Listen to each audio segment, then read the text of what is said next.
మీ మోకాల నొప్పులకు ఎటువంటి సర్జరీ లేకుండా ఎపియాన్ పెయిన్ క్లినిక్ అందిస్తున్న అత్యాధునిక చికిత్స.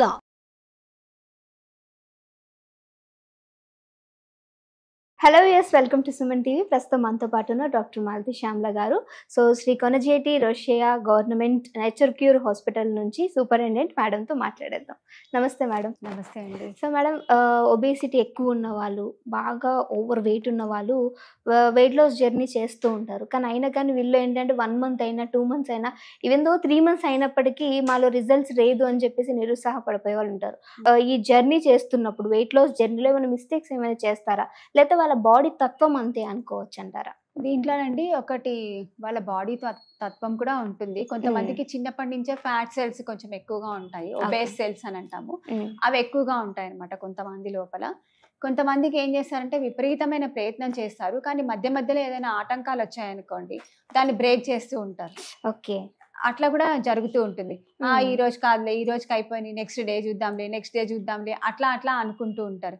కొంతమంది ఇంకేం చేస్తారు, నేను జిమ్కి వెళ్ళాలి, నేను వర్కౌట్ చేయాలి, బాగా ఎక్సర్సైజ్ చేయాలి, అప్పుడు నేను వెయిట్ లాస్ అవుతాను అని చెప్పేసి అని అంటారు. ఇప్పుడు మా దగ్గర కూడా చాలా మంది పేషెంట్స్ వస్తూ ఉంటారు.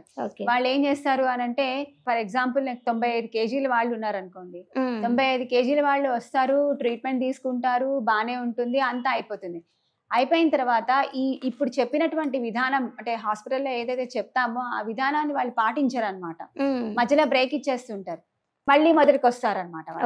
ఇంకా ఇప్పుడు దాని ఫలితం ఏముంటుంది, ఉపయోగం ఏముంటుంది అంటే, డైట్ కరెక్ట్ గా ఫాలో అవ్వాలి, ఎక్సర్సైజ్ దానికి తగ్గట్టుగా చేయాలి. ఒకవేళ మీరు మందులు ఏమైనా వేసుకునేది ఉంటే కనుక కరెక్ట్ గా మందులు వేసుకునేటటువంటిది కూడా ఉంటుంది. ఇప్పుడు కొన్ని డిసీజెస్ ఉన్నాయనుకోండి, కంపల్సరీగా మెడిసిన్స్ వాడాల్సిందే. దానికి ఎంత డైట్ ఎంత చేసినా కూడా మెడిసిన్ సప్లిమెంటరీ కొంత వాడాల్సి అవసరం ఉంటుంది అనమాట. సజెస్ట్ చేయవలసి ఉంటుంది, ఎందుకంటే అన్నిటికీ ఇది ఉండకపోవచ్చు కదా.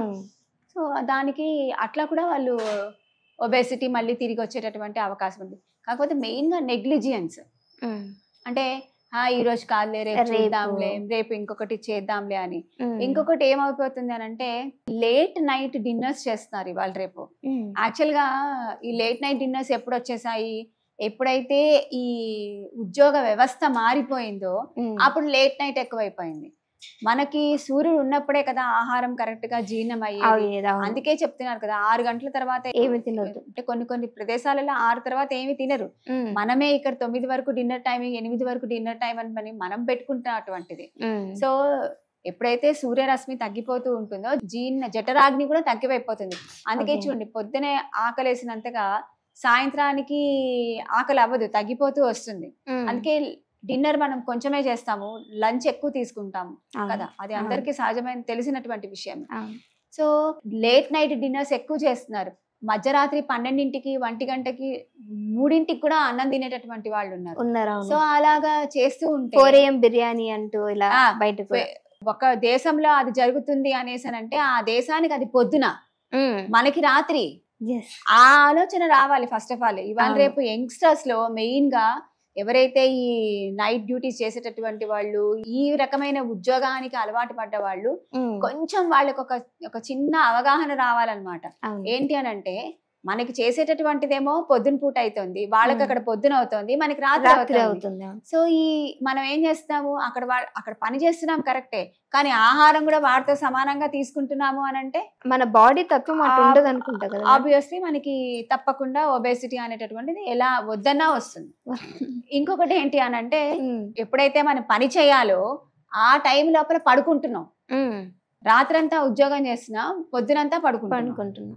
మరి బాడీ మెటబాలిజం అంతా రివర్స్ అయిపోయింది కదా. మరి ఒక్కసారి రివర్స్ అయినప్పుడు ఆటోమేటిక్ గా రివర్స్ గేర్ లోనే వెళ్తుంది. గేర్ ని రివర్స్ వేస్తే రివర్సే బండి వెనక్కి వెళ్తుంది కదా. సో ఇది కూడా అలాగే అన్నమాట. మెయిన్ కారణం ఏంటి అని అంటే పాటించకపోవడం ఫస్ట్ ఆఫ్ ఆల్. ఇంకొకటి ఏంటంటే, మధ్యలో తగ్గలేదు కదా అని చెప్పేసి ఏం చేస్తారనంటే, నేను ఇంతే, నాకు ఇలా తగ్గలేదు. ఇంకా కొంతమందికి వాళ్ళే సాటిస్ఫాక్షన్ చెప్పేసుకుంటారు, మా ఫ్యామిలీ అంతా లావుగా ఉన్నారు కాబట్టి నేను కూడా లావుగానే ఉన్నాను. వాళ్ళే సంధాయించుకుంటారు అనమాట. వాళ్ళకి సింపతి అనమాట.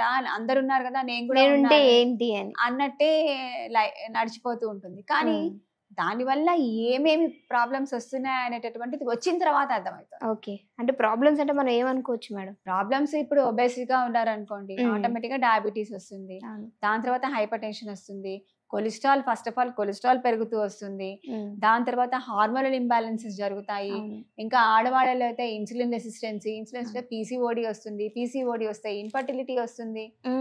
ఇన్ని ఒకదానికొకటి చైన్ link అయి ఉన్నాయి. ఉన్నాయి. హార్ట్ ప్రాబ్లమ్స్ వచ్చే అవకాశం ఉంటుంది. కొలెస్ట్రాల్ పెరిగితే హార్ట్ అటాక్స్ వస్తాయి, బ్లాక్స్ వస్తాయి. ఇవన్నీ కూడా ఒబేసిటీకి ఒక కారణమే అన్నమాట. ఇంకొకటి ఏంటంటే మోకాళ్ళ నొప్పులు. మెయిన్ గా చాలా మందిలో మోకాళ్ళ నొప్పులు ఎందుకు వస్తాయంటే ఒబేసిటీ ఉండటం వల్ల కూడా మోకాళ్ళ నొప్పులు వస్తుంటాయి. ఎందుకంటే భారం అంతా నడిచే వాటి మీద పడుతుంది కదా, ఎక్కువగా ఆస్టియో ఆర్థరైటిస్, నీ జాయింట్స్ ఎక్కువగా వస్తాయి అనమాట. ఇంకొకటి కొంతమందికి హిప్ జాయింట్స్ లో కూడా వస్తూ ఉంటుంది. ఆస్టియో ఆర్థరైటిస్ అక్కడ ఒక చోటే కాదు, హిప్ జాయింట్లలో కూడా వస్తూ ఉంటుంది.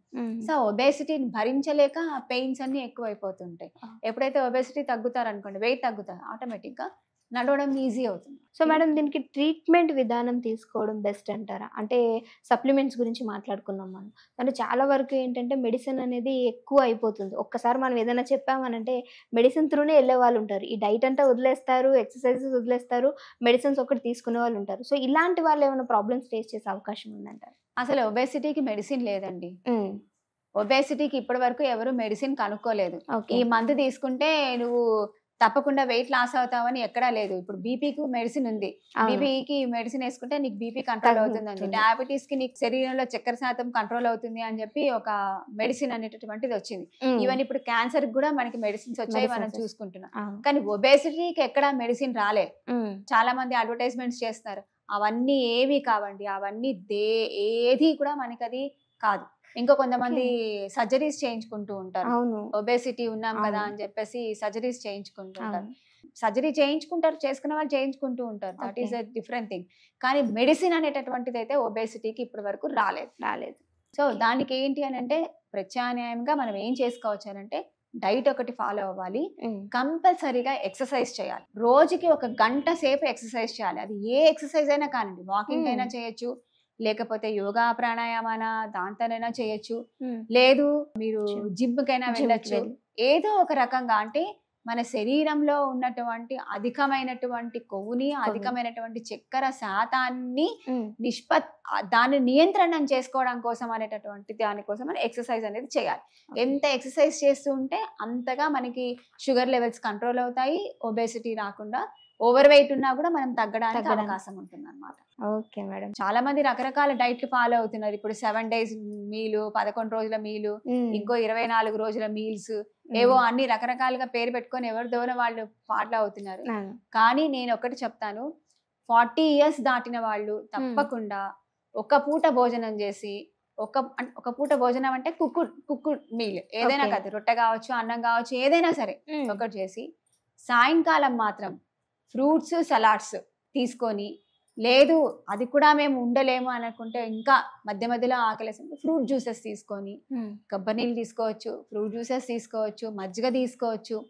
అలా కనుక మెయింటైన్ చేస్తే, లేదు అది కూడా మేము ఉండలేము అనేసనంటే రైస్ బదులుగా మీరు చపాతీ తినొచ్చు, ఇడ్లీ తినొచ్చు. సాయంకాలం పూట ఇడ్లీ ఈజీగా జీర్ణం అవుతుంది కదా, ఆవిరికే ఉడుకుతుంది కదా, ఇడ్లీ తినొచ్చు, ఉప్మా తినొచ్చు, గోధుమ రవ్వ ఉప్మా తినొచ్చు. ఇలా ఏదైనా సరే ఒకటి ఆల్టర్నేటివ్ వెతుక్కోవచ్చు. అలా అని చెప్పేసి గోధుమ రవ్వ ఉప్మా తిని దాంతో పాటు ఫ్రూట్స్ సలాడ్స్ తిన్నాం అనుకోండి, మళ్ళీ ఒబేసిటీకి కారణం అవుతుంది. ఏదో ఒకదానికి కుక్కుడ్ మీల్ ఏదో ఒకదానికి మనం అనుకొని ఫ్రూట్స్ సలాడ్స్ అనేటివి ఒక రోజు, లేకపోతే ఇలా కూడా చేయొచ్చు. ఒక రోజు కుక్కుడ్ మీల్ తిని ఒక రోజు రా మీల్ తినొచ్చు సాయంకాలం. అట్లా కూడా కొంచెం వెయిట్ అనేటటువంటి నియంత్రణ అవుతుంది. అట్లా కూడా డైట్ ఫాలో చేసుకోవచ్చు. కాకపోతే ఒక పూట భోజనం 40 years ఎవరైనా సరే అందరికీ ఒక అడ్వైజ్ అండి. నేను ఎందుకంటే మేము పేషెంట్లను ఇంతగా చూస్తున్నాం కాబట్టి దాంతో నేను చెప్తున్నాను. సో 40 years అయినటువంటి వాళ్ళు ఎవరైనా సరే ఒక పూట కనుక భోజనం చేస్తే చాలా వరకు ఒబేసిటీ నుంచి వచ్చే ప్రాబ్లమ్స్ ని మనం నియంత్రించుకోవచ్చు అన్నమాట. Thank you so much madam, చాలా మంచి ఇన్ఫర్మేషన్ ఇచ్చారు. నమస్తే.